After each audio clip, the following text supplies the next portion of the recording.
পানি পেতে চাও তবে রাজাকে বলো একটি গভীর পুকুর খনন করতে।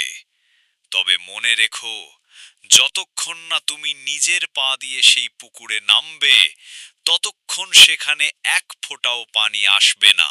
চন্দ্রিকা ভয় পেয়ে ঘুম থেকে উঠে পড়লেন। রাজা চন্দ্রিকার আতঙ্কিত কণ্ঠ শুনতে পেয়ে দ্রুত ছুটে আসলেন। তারপর চন্দ্রিকা রাজাকে সব কিছু খুলে বললেন। রাজা মন দিয়ে সব কথা শুনে কঠিন গলায় বললেন, আমি পুকুর খনন করব, তবে তোমাকে সেই পুকুরে নামতে দিব না। আমি আমার রানীকে হারাতে চাই না। রাজা কোনো উপায় না পেয়ে পুকুর খননের আদেশ দিলেন।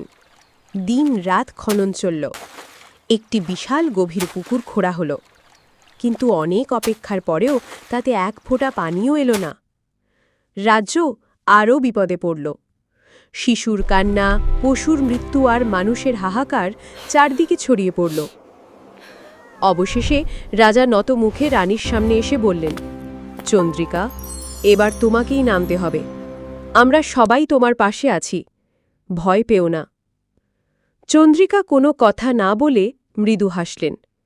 চোখে ছিল দুঃখ, কিন্তু মুখে ছিল আত্মবিশ্বাস। তিনি ধীরে ধীরে পুকুরে নামতে